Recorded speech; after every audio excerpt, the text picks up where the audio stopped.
Hello everyone. Now we are going to start second part of structural organization of cell. Cell का second part start करने जा रहे हैं हम लोग। और फर्स्ट वाले पार्ट में मैंने जो कुछ भी पढ़ाया था वो आप अच्छे से रिमाइंड कर लें, एक अपनी नोट्स बना लें, उस पर लिख लें। मैं लगातार आपको लाइनें लिख के दे रहा हूँ इसलिए ताकि आप आसानी से लिख लो इस चीजों को, ठीक है। So now we are going to start. सबसे पहला क्वेश्चन है what is cell? What is cell made up of? Cell बनी किस चीज की होती है? दूसरा question what is structural organisation of cell? किस चीज से बनी? ठीक है। What is the structural organisation of cell? मतलब अगर एक सेल है तो उसका जो स्ट्रक्चर है वो किन चीजों से मिलकर बना होता है? तो सबसे बेसिक तीन चीजें होती हैं। अगर हम सेल की बात करें तो सेल की सबसे बेसिक कौन सी तीन चीजें होती हैं? तीन चीजों से मेनली मिलकर बनी होती है। पहली क्या है? Cell membrane.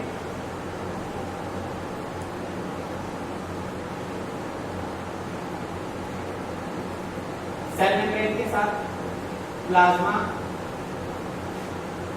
और न्यूक्लियस।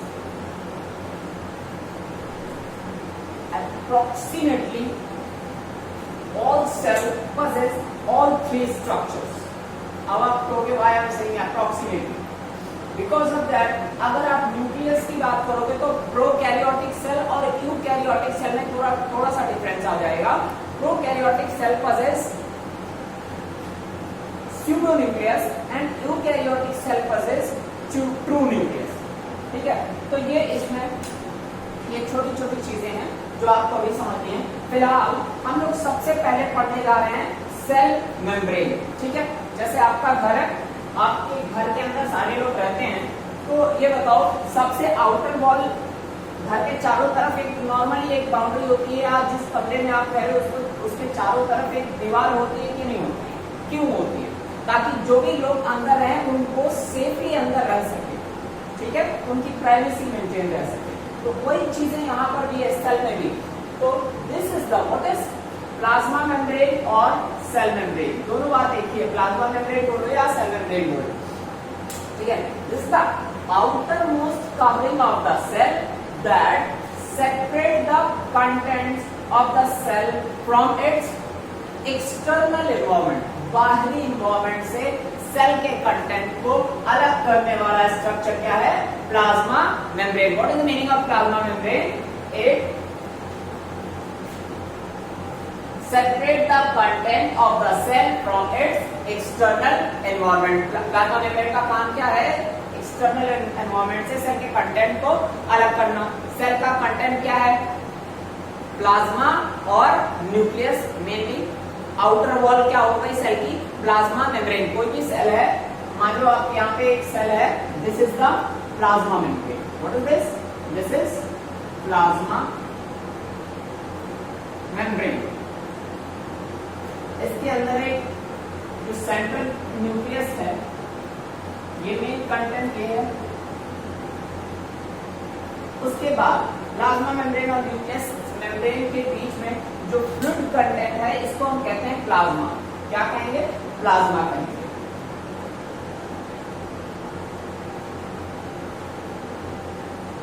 ठीक। अब बात ये हो रही है यार, इसके अंदर बहुत ढेर सारे छोटे छोटे सेल ऑर्गेनेल होंगे जो कि सेल के जितने भी फंक्शन होने हैं उन्हीं इसी सेल प्लाज्मा मेम्ब्रेन के अंदर, उसी सेल के अंदर सारे फंक्शन वहीं पर होंगे। अब सबसे पहले हम बात करते हैं प्लाज्मा मेम्ब्रेन की। तो प्लाज्मा मेम्ब्रेन के बारे में हमने ये समझ लिया। तो प्लाज्मा मेम्ब्रेन के बारे में एक और पॉइंट समझ लो। Plasma membrane work like selectively permeable membrane. क्या? Plasma membrane work like selectively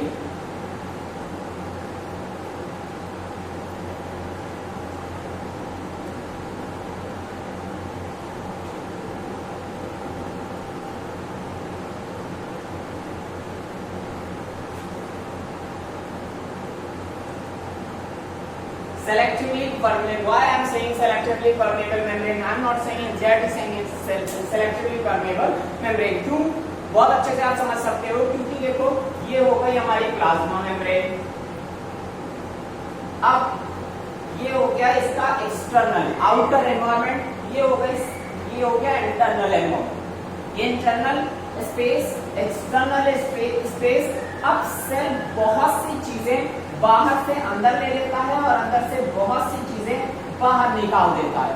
तो किन चीजों को बाहर निकालेगा, किन चीजों को अंदर लेगा, ये बहुत इंपॉर्टेंट है कि यहाँ पे एक बैरियर लगा हो और वो सबको हिसाब से सेलेक्ट करके अंदर भेजे, कहीं कोई चीज ज्यादा ना हो जाए ना कोई चीज कम हो जाए। जैसे आपने एग्जांपल दिया होगा, आपने ये काम किया भी होगा, I know very well about that. आपने देखा होगा अगर शादी वगैरह कहीं होती है मैरिज हॉल में, या कोई कहीं बड़ी शादी वगैरह हो रही होती है, या कोई बड़ा फंक्शन हो रहा होता है, तो वहां पे जो गेट होता है ना, गेट पे दरबान लोग खड़े होते हैं, ठीक है, वो दो खड़े होते हैं दोनों तरफ, और उसके बाद जो भी लोग आते हैं जिनके पास कार्ड है अंदर जाने के लिए, उनको अंदर जाने देते हैं, जिनके पास नहीं है उनको बाहर भगा देते हैं। मतलब ऐसे ही एलिमेंट अंदर आ सकते हैं जो जरूरी है या जिन्हें बुलाया गया है, सेम चीज ना हो, जिनकी अंदर जरूरत है बस उन्हें ही अंदर आने दिया जाता है, या जिनको बाहर भेजना उन्हें बाहर भेजा जाता है। Plasma membrane work as selectively permeable membrane. Okay.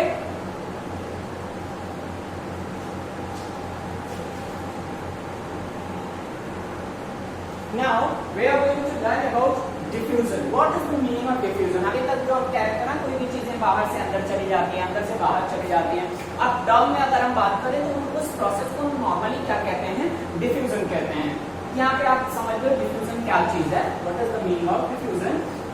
A spontaneous movement of a substance from a region of higher concentration to the region of lower concentration। मतलब हायर कंसंट्रेशन लेवल से लोअर कंसंट्रेशन लेवल में जाने का जो process होता है, इसी process को हम कहते हैं डिफ्यूजन प्रोसेस कहते हैं। अच्छा, डिफ्यूजन होता किसके थ्रू है? उसी प्लाज्मा मेम्ब्रेन के थ्रू तो होगा। जैसे मान लो यहाँ पे आपको एक चीज मैं बता दे रहा हूँ, जैसे ये है हमारी सेल, ठीक, ये हो गई एक सेल, और ये क्या है? Cell membrane. क्या है? Cell membrane. अब देखो ये जो सेल होगी, इसको अपने सारे फंक्शन करने के लिए, मेरी एनर्जी ऑब्टेन करने के लिए किस चीज की जरूरत होगी? ऑक्सीजन की जरूरत होगी, क्योंकि ये रिस्पायरेशन करेगी, तो रिस्पायरेशन करने के लिए इसको ऑक्सीजन की जरूरत है। तो ये ऑक्सीजन बाहर से किधर आएगा? अंदर आएगा, एक्सटर्नल एनवायरनमेंट से। अब ये ऑक्सीजन कहाँ से आया? बाहर। ये आप क्लास 7th में पढ़ के आ चुके हो। ऑक्सीजन कहाँ से आ गया, ये आप क्लास 7 में पढ़ के आ चुके हो, आप भूल जाओ, आपकी जिम्मेदारी, ठीक। ये ऑक्सीजन अंदर आ जाएगा यहाँ पर, और रेस्पिरेशन भी आप पढ़ चुके हो क्लास 7 में। तो यहाँ पे जो बना रेस्पिरेशन का प्रोडक्ट कार्बन डाइऑक्साइड, वो कार्बन डाइऑक्साइड बाहर निकलेगा। तो ये निकलेगा किस वजह से? द बेसिस ऑफ कंसंट्रेशन, ठीक है। तो plasma membrane responsible for diffusion, ठीक है। अब यहाँ पे एक मैं आपको एग्जांपल लेके देता हूँ। मान लो ये एक हमने एक बड़ा सा कोई भी वेसल ले लिया, और इस वेसल के बीचों बीच हमने एक डिफ्यूजन मेम्ब्रेन लगा दी, मतलब प्लाज्मा मेम्ब्रेन लगा दी। ये क्या लगाया हमने? प्लाज्मा मेम्ब्रेन, ठीक है। ये एक प्लाज्मा मेम्ब्रेन लगा दिया। अब दोनों तरफ अलग अलग कंसंट्रेशन के लिक्विड डाल दिए। क्या डाले? अलग अलग कंसंट्रेशन के लिक्विड हमने दोनों तरफ डाल दिए। अब क्या चीज है? अब हमें किस चीज को समझना है कि मान लो यहाँ पे जो लिक्विड है ये ए है, और ये वाला लिक्विड बी है। अब इस लिक्विड का कंसंट्रेशन बहुत ज्यादा है, मतलब इस लिक्विड के अंदर जो सॉल्यूट पार्टिकल हैं वो बहुत ज्यादा हैं, और बी वाले लिक्विड के अंदर जो सॉल्यूट पार्टिकल हैं वो बहुत कम है। तो डिफ्यूजन प्रोसेस में होगा क्या कि कोई भी चीजें किधर से किधर जाती है? Higher concentration. अब ये मत सोच लेना कि इतने बड़े बड़े मॉलिक्यूल हैं या इतने बड़े बड़े स्ट्रक्चर कैसे बाहर निकलेंगे, तो यहाँ पे आपको दिख जाए, इसलिए मैं थोड़ा बड़ा बना रहा हूँ, ठीक है। डिफ्यूजन प्रोसेस क्या है? Spontaneous movement of a substance from a region of higher concentration to the region of lower concentration. अब मान लो ये बहुत हायर कंसंट्रेशन वाला रीजन था और ये लोअर कंसंट्रेशन वाला रीजन है, जहाँ पे देख रहे हो आप मॉलिक्यूल्स के नंबर बहुत कम। तो बताओ ये जो मॉलिक्यूल्स हैं ये किधर से किधर जाएंगे? अब आप सीधे सीधे समझ सकते हो इस चीज को, हायर टू लोअर। ये कंसंट्रेशन हायर आपको देखने में ही समझ में आ रहा है। वैसे अगर क्वेश्चन दिया गया होगा तो क्वेश्चन में आपको दिया जाएगा कि कंसंट्रेशन कितना है ए मीडियम में इतना कंसंट्रेशन, बी मीडियम में इतना कंसंट्रेशन, तब बताओ किधर से किधर जाएगा। तो वहाँ पे आपको नंबर दिया होगा, आप समझ जाओगे। यहाँ मैंने फिगर बनाया तो फिगर से बताओ तो ये ए में क्या दिख रहा है? ए वाले स्ट्रक्चर में आपको दिख रहा है कि कंसंट्रेशन बहुत ज्यादा है, बी वाले में कंसंट्रेशन कम है। तो A to B, movement of molecule will occur from A to B. Okay, this is diffusion process. अच्छा, प्लाज्मा मेम्ब्रेन कभी देखी है आप लोगों ने? बहुत देखा है। देखो नॉर्मली आपने देखा होगा, बट जो मैं एग्जांपल ले रहा हूँ, जैसे मोस्ट ऑफ ऑल ज्यादातर लोग अंडे का इस्तेमाल करते हैं एग का। तो जब आप अंडा बॉयल एग उसके ऊपर की कवरिंग शेल को जब आप छिलते हो खाने के लिए, तो आपने देखा होगा कभी कभी एकदम चमकता हुआ अंडा आता है, कभी कभी क्या होता है जब आप शेल निकालते हो तो शेल और एग के बीच में एक पतली सी झिल्ली होती है। तो वो जो पतली सी झिल्ली होती है ना, वही होती है प्लाज्मा मेम्ब्रेन। क्योंकि एग क्या है? Egg is also a cell. Okay,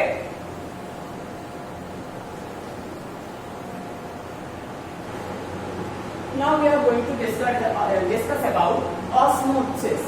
What is the meaning of osmosis? The movement of water molecule. देखो osmosis है क्या? Osmosis also follow the rule of, इससे पहले हमने क्या पढ़ा था? Selectively permeable membrane के थ्रू क्या होता है? डिफ्यूजन। ऑस्मोसिस में भी क्या होता है? ऑस्मोसिस में भी फॉलो होता है डिफ्यूजन का ही रूल। लेकिन हम डिफ्यूजन और ऑस्मोसिस में डिफरेंस क्या है? ये बहुत ही माइन्यूट सी चीज है कि आपको समझना है। डिफ्यूजन किसका होता है? मॉलिक्यूल का होता है। किसका होता है डिफ्यूजन? मॉलिक्यूल का। मतलब अगर एक तरफ से किसी मॉलिक्यूल का मूवमेंट दूसरी तरफ हो रहा है तो उसको हम क्या कहेंगे? डिफ्यूजन कहेंगे। क्या कहेंगे? डिफ्यूजन। मतलब क्या? When one substance is transported by one side to another side through a selectively permeable membrane, that will be known as diffusion. But अगर ट्रांसफर किस चीज का हो रहा है? वाटर का हो रहा है। किसका हो रहा है ट्रांसफर? वाटर। मतलब एक तरफ से दूसरी तरफ पानी जा रहा है, तो पानी के लिए स्पेशल टर्म है ऑस्मोसिस। क्या है? Osmosis. So the movement of water molecule through such a selectively permeable membrane is called osmosis. The movement of water molecule through such a selectively permeable membrane is known as, is called osmosis. समझ में आ गया osmosis क्या है? मतलब water का एक तरफ से दूसरी तरफ जाना, लेकिन कैसे? According to concentration gradient. मतलब higher concentration level to lower concentration level. जैसे मान लो ये एक यहाँ पे पानी हमने ये वेसल ले लिया, यहाँ पे हमने लगा दिया सेलेक्टिवली परमेबल मेम्ब्रेन, और यहाँ पे पानी यहाँ इतना है और यहाँ पर पानी कम है।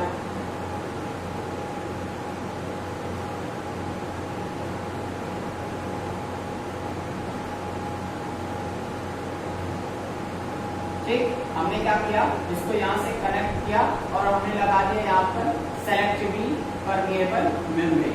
ठीक, अब देखो पानी किधर से किधर जाएगा? पानी इस ए वाले से बी वाले में जाएगा, इधर से इधर जाएगा, और ये तब तक जाता रहेगा जब तक दोनों का लेवल बराबर ना हो जाए। मतलब अप्रोक्सीमेटली इस तरीके से जब दोनों का लेवल बराबर हो जाएगा तब पानी जाना रुक जाएगा, क्योंकि तब कंसंट्रेशन ग्रेडियंट नहीं बचेगा।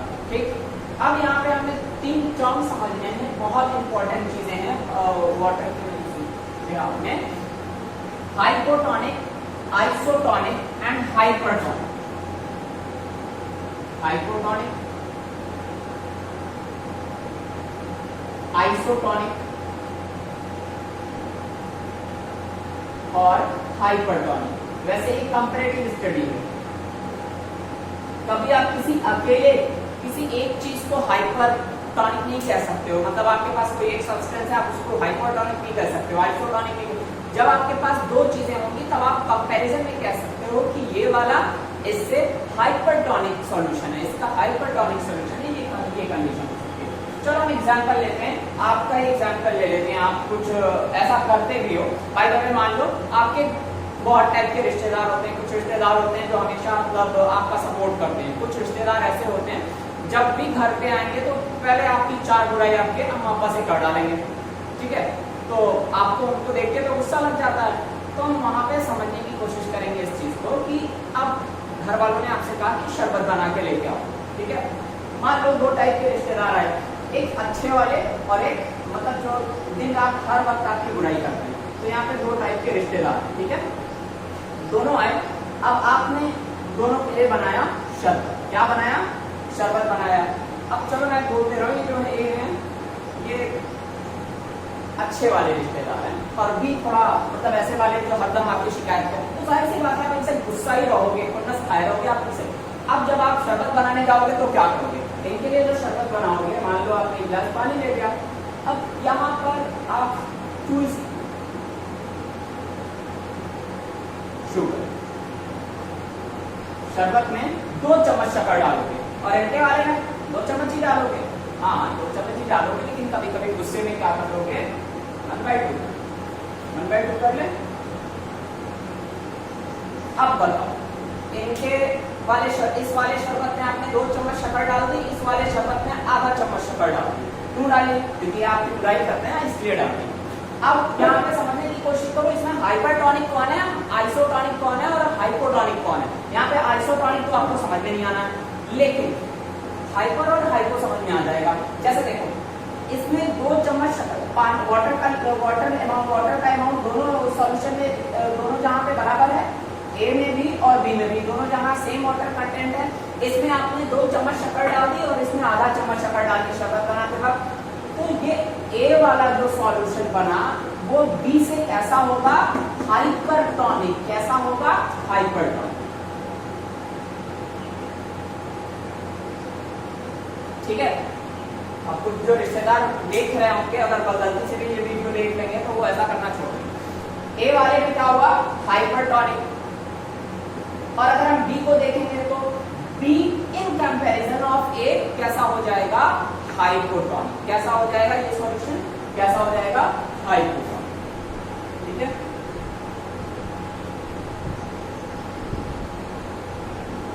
ठीक, अब अगर मान लो आपने ऐसा किया कि यहाँ पे भी 2 गिलास आपने शरबत बनाया, इसमें भी 2 चम्मच शक्कर ऐड कर दी, इसमें भी 2 चम्मच शक्कर ऐड कर दी। वाटर लेवल दोनों में बराबर, देख लो बार बार मैं बोल रहा हूँ वाटर लेवल बराबर। अगर यहाँ पे मान लो वाटर लेवल आधा हो तब आपने 2 चम्मच शक्कर ऐड कर दी, तो यहाँ पे ये वाला हाइपरटोनिक हो जाएगा और ये हाइपोटोनिक हो जाएगा उस कंडीशन में। यहाँ पे वाटर लेवल दोनों में बराबर, इधर भी 2 चम्मच शक्कर ऐड कर दी, इधर भी 2 चम्मच शक्कर ऐड कर दी, तो ये दो, अगर इसको ए बोले और बी, तो यहाँ पर A isotonic of B and B isotonic of A, दोनों कैसे होंगे आपस में? आइसोटोनिक। आइसोटोनिक, यहाँ पर जिसमें ज्यादा कंसंट्रेशन था सब्सटेंस का वो हाइपरटोनिक और ये कैसा हो गया? Hypotonic, okay. Now we are going to talk about 2 different activities.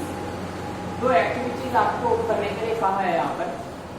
एक एक्टिविटी कही गई है कि आप क्या करो, एग लो और एग को डाइल्यूट हाइड्रोक्लोरिक एसिड में डिसॉल्व कर दो, मतलब डिसॉल्व नहीं कर दो, डाइल्यूट हाइड्रोक्लोरिक एसिड में रख दो। मतलब एग को हमें कहां पर रखना है? Dilute, not concentrated, dilute HCl hydrochloric acid में रखना है। तो जब हम एग को डाइल्यूट HCl में रखेंगे तो जो एग शेल होती है वो डिसॉल्व हो जाएगी। एग शेल मतलब एग के ऊपर जो है जो हार्ड कवरिंग होती है वो क्या हो जाएगी? डिसॉल्व हो जाएगी। एग शेल डिसॉल्व, ठीक। अब बचा क्या? तो आपको पता है एग शेल के बाद क्या होती है? प्लाज्मा मेम्ब्रेन और फिर साइटोप्लाज्म। क्या होता है? साइटोप्लाज्म, ठीक। अब क्या बचा? अब क्या करना है कि वो जो एग है, बचा वाला एग, मतलब जिसमें प्लाज्मा मेम्ब्रेन और साइटोप्लाज्म अवेलेबल है, उस एग को कहां पर रखना है? पानी में रख देना है कुछ देर के लिए। कहां पर? वाटर में। तो क्या होगा बताओ? देखो ये है वाटर और यहाँ पे आपने उस एग को रख दिया नॉर्मली, मतलब ये क्या है? ये एग शेल नहीं है, हार्ड वाली एग शेल नहीं है, ये अब प्लाज्मा मेम्ब्रेन बचा, क्योंकि egg shell dissolve in hydrochloric acid, hydrochloric acid में डायरेक्ट हाइड्रोक्लोरिक एसिड में डिसॉल्व हो चुकी है।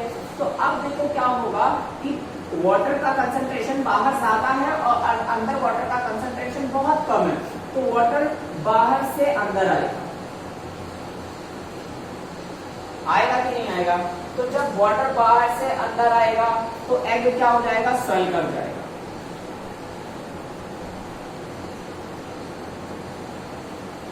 ठीक, एग क्या कर जाएगा? स्वेल कर जाएगा। अब इसी स्वेल एग को, किसको? स्वेल एग को कहां रखना है? किस सॉल्यूशन में रखना है? Concentrated salt solution. कहां पर रखना है?